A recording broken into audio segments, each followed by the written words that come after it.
Bom dia, sejam bem-vindos ao Pode Fato, um fato para o seu conhecimento. Hoje a gente começa no nosso programa, né? Primeira parte dele, a gente queria adentrar aí falando sobre o modernismo em português, falando sobre Fernando Pessoa, esse escritor durante ali a literatura portuguesa. A gente trouxemos aqui o Kaique e o Wesley como nossos convidados. Obrigado por estar comparecendo aqui, né? Vindo aceitar nosso convite para poder conversarmos um pouco, debater sobre o assunto. Muito obrigado Muito obrigado pelo seu convite. E a gente tem o apresentador, que é o Heitor, Natália, tá aqui. Pra gente começar falando sobre o modernismo em Portugal, a gente vê que foi marcado de vários eventos que teve decorrente ao ano, né? A gente vê ali a Primeira Guerra Mundial, temos a Guerra da Rússia, temos a proclamação da República em Portugal, temos a ascensão da burguesia, a quebra de valores ali em Portugal. E também temos a tecnologia que estavam se expandindo. Então, foi algo que estava acontecendo o tempo todo ali, movimentando. E assim, o que marcou ali para o início mesmo do modernismo ali, primeira geração, a gente vê que foi a revista Orfeu, no qual um dos próprios fundadores já seria o próprio Fernando Pessoa. Então, vê que ali ela já veio de eventos acontecendo, então, os caras pensou, bora mudar aqui a literatura também. Então, isso é algo que marcou bastante durante o modernismo, que foi a ruptura com o passado. Eles querem originalidade, bora pra frente, bora esquecer o passado e bora continuar. Vem, Kaique, pode continuar falando um pouco sobre isso pra gente? Bom, posso sim. Eu vou falar agora sobre a primeira geração do modernismo em Portugal, que foi a geração do orfismo, ou a geração Orfeu, né, como é comumente conhecida. A gente tá falando sobre o modernismo ainda, tá ligado? A primeira parte do modernismo. Depois a gente vai Modernismo? a parte do modernismo. Bom, posso sim falar um pouco sobre. Eu vou falar um pouco sobre o modernismo em Portugal. Bom, o modernismo em Portugal, como você mesmo falou, ele veio com aquela quebra de paradigma, né? Ela veio para quebrar os fatos que já tinham acontecido no passado, porque naquele período eles estavam muito focados na questão do saudosismo, em querer focar no tempo em que Portugal era uma capital gloriosa, em que tinham momentos bons, períodos de navegações que acabaram por tornar um país muito grande, um país muito importante em si. Só que o que acontece é que naquele período do modernismo em Portugal, o pessoal só ficava focado nisso, passado, nessa questão de só contar como Portugal era um país grande. E aí, como característica do próprio modernismo em Portugal, ele vem para dar uma ruptura nisso, para quebrar essa questão de ficar focando apenas no passado, né? Que foi, inclusive, nesse período de 1910 e 1915.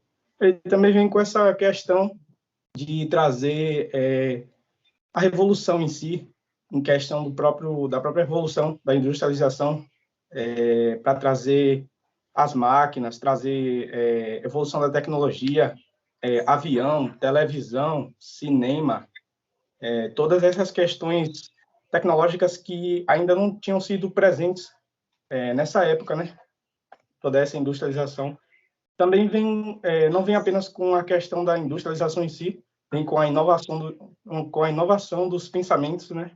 Que vem com duas novas evoluções desses pensamentos, que uma é sobre o pensamento de Albert Einstein, que tinha sido incorporado naquela época, sobre a teoria da relatividade de Einstein. Você vê que Einstein, mesmo ali, já influencia em várias coisas, tá ligado? Não só na matemática, influencia até a própria literatura ali. Bacana. Sim, Einstein era um gênio, né? Não influenciou só na literatura em si, na matemática, na física, na química, em tudo. Tudo. Também vem como um segundo pensamento para a época, o pensamento da psicanálise de Freud, né? Como a gente conhece, o psicoanálogo. Ele vem com essa questão também de trazer esse novo pensamento mais sobre a psicologia em si. E não sei se vocês sabem, uma curiosidade que eu queria trazer, é sobre Charlie Chaplin. Já ouviram falar? Já ouvi comentar sobre Charlie Chaplin, mas nunca cheguei a ver nenhum filme dele. Assim, mas já ouvi comentar sobre ele.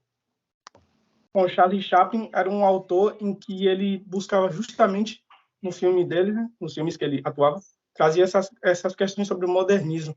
Era mais aquele filme em preto e branco e tal, que dava aquela ideia de passado, de um tempo atrás. Inclusive, tem um filme do Charlie Chaplin que o nome é Tempos Modernos, e foca principalmente nisso. Tem uma parte do filme em que o Charlie Chaplin está sendo engolido pelas engrenagens, o que representa essa revolução, né? Essa Também ali, revolução do modernismo.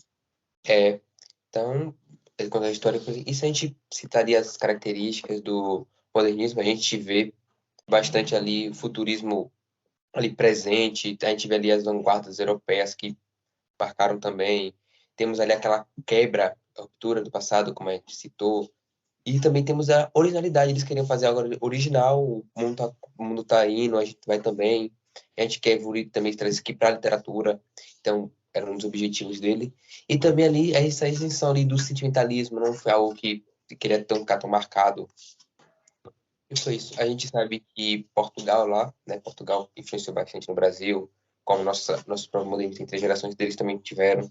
E assim a gente vai se situando, cada geração vai falar da primeira, segunda, terceira, em diante, e até logo depois comentando sobre Fernando Pessoa, que é uma das pautas desse podcast. Agora, falando sobre a primeira geração, a gente vê que ele foi marcada pela revista O Filme, 1915, que foi um marco importante.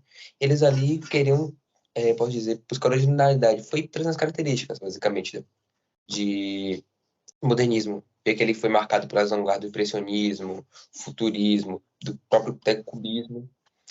E a gente vê ali representantes como Sá Carneiro, tem Almada Negreiro, o próprio Fernando Pessoa, né? Então ele foi a geração, pode falar um pouco disso aí, dessa geração pra gente? Sim, posso falar. Eu vou falar um pouco sobre a primeira geração do modernismo em Portugal, como você mesmo falou, que foi a geração do orfismo, ou a geração Orfeu também, como é comumente conhecido por aí, por muitas pessoas. A primeira geração do modernismo, essa geração do orfismo, ela vem com essa característica do próprio modernismo em Portugal, né, que é essa quebra de paradigmas com o passado para trazer novas visões, novas formas diferentes de ver a sociedade em Portugal e não apenas ficar focando no passado em si. Uma das, um marco literário que trouxe uma revolução muito grande para esse período foi a produção da revista Orfeu, né, em 1915, que, Bebam água, crianças. Bebam água. Pode continuar. que foi em 1915, a criação dessa revista.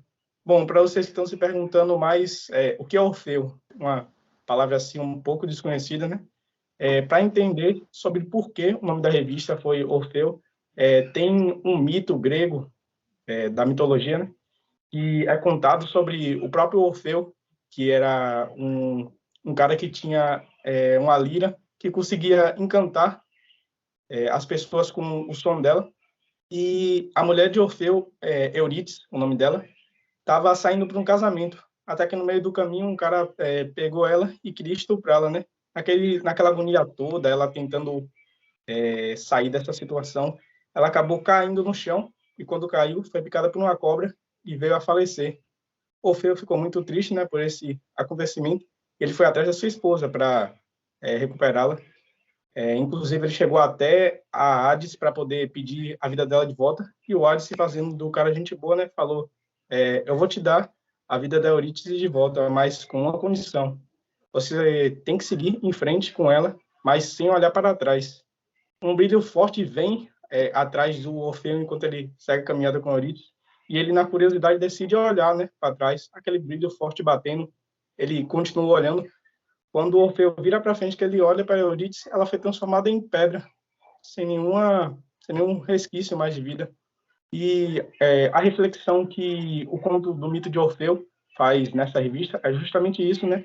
Parar de focar no passado, a gente tem que focar mais no presente. É como se a revista estivesse falando, olha, para de ficar olhando para trás, de ficar olhando no que já passou, bora focar agora no futuro, no que está acontecendo nesse momento, bora olhar para as coisas que estão por vir para frente. Entendi.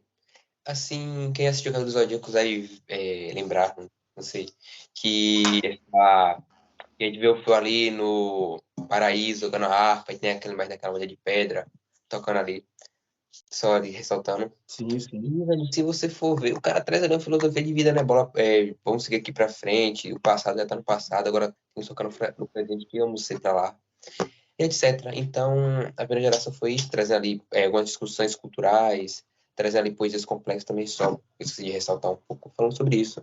Agora, a própria segunda geração, pode falar tu e o Wesley e Natália, né, que estão muito calados também. Não, claro, claro. A segunda geração, né, ela ficou mais conhecida como pré-ciencismo. Por esse nome veio dado pela causa da revista, né, que nessa época foi lançada, a revista Presença, que ela foi lançada no meio de 1927, 1940. Essa revista, né, ela aconteceu em Coimbra, né, no dia 10 de março de 2020, de 1927, né, a revista aconteceu. É, Essa revista, ela usava a psicologia, né? Por isso que ela também ficou conhecida como psicologismo de presença. Ela ficou conhecida por causa disso, porque eles usavam mais o psicológico, as pessoas, né? E essa revista, ao contrário do Orfeu, ela foram publicadas 54 unidades dessa revista, né? Então, ali você já vê que, diferente de Orfeus ali, infelizmente, a morte de Sá Carneiro, se eu não me engano, né? Que ele teve que o Peitão lançaram só duas dos textos, se eu não me engano, e durante um ano ali acabou a revista. Só um spoiler aqui, fazendo as três gerações, você vê que as três são marcadas por revistas. Você vê que a primeira Orfeu, a segunda Presença e a terceira tem a Vértice. E durante essa segunda geração, a gente pode ver que eles estão ali se afastando mais da sociedade ideológica, focando mais em si. Ali a gente vê também algo semelhante a que a gente vê ali no parnasianismo. Eles querem focar ali mais na arte, ver que é arte pela arte, né? Só pegando os pontos ali. Pode continuar, Caio. Ou Wesley, perdão. Sim, sim. Essa revista, né, Presença, ela foi marcada. Fernando Pessoa, claramente, também, ele também participou. Ele foi um dos principais representantes também dessa segunda geração também. E também teve a participação de alguns autores, como José Rogério, Gaspar Simões, Branco da Fonseca, né? Eles foram bastante literários dessa época, poetas que participaram. José Rogério foi um dos principais.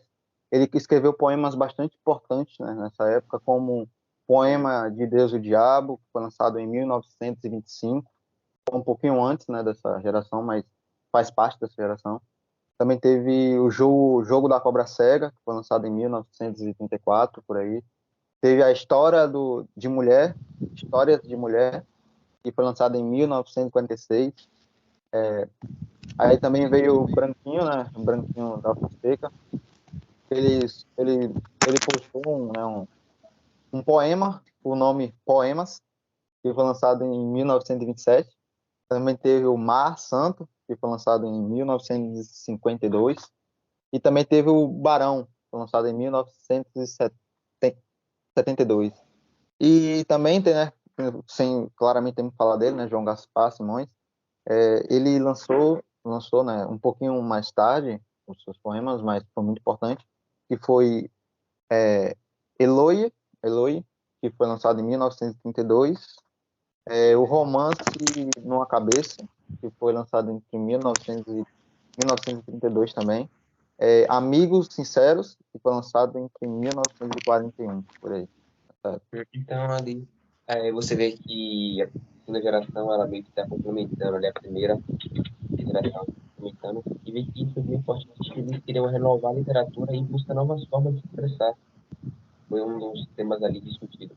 A Zélia quer falar alguma coisa? Aí também falado. Não, não. Agora não. Beleza, agora a gente vai para Inclusive, a gente vê como principal característica também da segunda geração o presencismo, como o próprio Wesley falou aqui, que é sobre o individualismo e o subjetivismo, né? Que é um período que foca mais em si. Por isso essas questões psicológicas sendo muito abordadas, porque volta mais para a pessoa em si, como o próprio Wesley falou, hein? certo. Agora a gente vai passar para a terceira geração, que foi uma geração que teve ali a revista Vórtice, né? Se eu não me engano. Vértice, marcando ali ela. Então, assim, ela veio com uma luta contra o fascismo, que é lutando contra, teve uma forma de você expressar ou criticar através da literatura, era algo semelhante assim. E também você pode ver durante as escritas dele que era bem forte o realismo. Eles queriam, como posso dizer, sair da ruptura, mas você na seleção você pôde ver ali um pouco do realismo sendo marcado.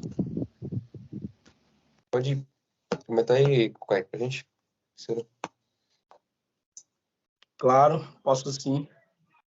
Eu vou comentar um pouco sobre a terceira geração do modernismo em Portugal, o neorrealismo, como você próprio falou. O neorrealismo foi um período em que aconteceu principalmente entre a Primeira e a Segunda Guerra Mundial, né? E como a gente já vê de diferença entre esses períodos, enquanto a primeira geração focava mais nas inovações, a segunda focava mais em si, a terceira, por sua vez, né, o neorrealismo, ele focava mais nas críticas na sociedade. Por ser um período de Primeira e Segunda Guerra Mundial, obviamente que foi um período muito conturbado, né, que aconteceu essa geração aí, um período de agonia, um período de desespero, e por isso que a terceira geração é focado mais nas críticas da sociedade em si. Eu só. Como você próprio falou, pode falar. Não, que eu tinha falado que tinha ficado meio perdido ali sobre a literatura, ele foi uma forma de denunciar, que eles Sim, usaram sim. de denunciar, criticando, denunciando o fascismo e também como é que falou, criticando a Sim, sim. sociedade, a autoria social que eles estavam. Sim, é justamente isso. A terceira geração foi mais uma crítica para a sociedade em si, por aquele período conturbado que estava acontecendo. E como você próprio falou, né, tem também, inclusive, a crítica nessa terceira geração sobre o fascismo e também a ditadura, né, que era pontos que estavam sendo muito presentes na sociedade atualmente. Então, ela vem para criticar isso. O neorrealismo vem mais para criticar a sociedade em si, diferente do primeiro e o segundo período. É mais uma crítica para a sociedade. E bom, sim. Então, acho que a gente conseguiu passar ali por cima sobre falando no moderno em português, são suas gerações, explicar um pouco. E agora, entrando no segundo destaque do nosso podcast, a gente vai comentar ali falando sobre Fernando Pessoa.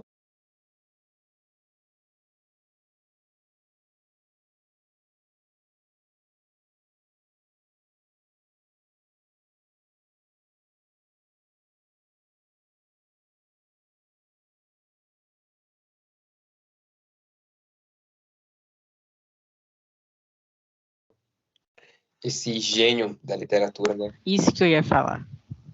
que foi taxado de louco, né, porque o cara tá ali, criar 156, Louco e intenso. 156 heterônimos, né, um gênio, né, que durante a vida foi chamado de louco, mas você vê que eu esqueci agora a frase, mas os loucos fazem história, né, estão ligados, Sim, mas sim. fazem história. Assim, Wesley, pode falar sobre Fernando Pessoa pra gente, comentando? Claro, claro, claro. Fernando Pessoa, né, conhecido como Fernando Antônio Nogueira Pessoa, né? Ele foi nascido em Lisboa, nos anos de 1888, né, nessa época, assim.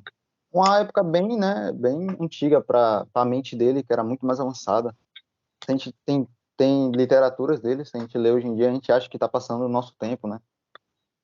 Ele foi um gênio, né, da nossa literatura, um gênio. A gente também vê que desde os dois anos, não, 5 foi 6 anos, ele 6 anos. critica heterônimo. Então, o que, velho? Ele chega ali, faz os 150 heterônimos, fazem histórias por trás dos Criam heterônimos, vidas. outras vidas além da dele que meio que não existem, mas.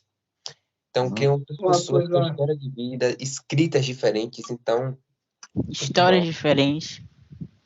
uma Exato. coisa muito interessante que eu me relembrei aqui, eu queria perguntar para a Wesley, você poderia falar um pouco sobre esse primeiro poema que Fernando Pessoa criou com 6 anos de idade, que, se eu não me engano, ele até criou um heterônimo, não foi isso? Isso.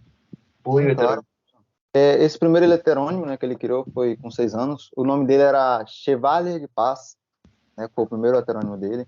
Esse heterônimo ele criou com 6 anos.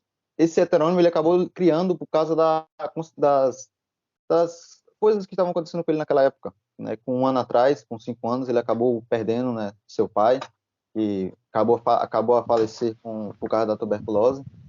Assim, né? Assim, esse pai acabando morrendo, deixou a família muito pobre, deixou uma família muito na pobreza, no estado de pobreza em si, né, Com a mesmo, vida simples. com as vidas simples. Por causa disso, né, a mãe dele acabou tendo que vender as coisas de casa, as mobílias. Eles acabaram começando a viver numa vida muito simples, uma vida pacata, né? Uma vida da pobreza, literalmente. E com Assim, ué. 6 anos, Não, pode continuar, acabei interrompendo, mas pode continuar. e ele também, né, nessa época, ele acabou tendo um irmãozinho, só que o irmão veio a falecer com menos de 1 ano.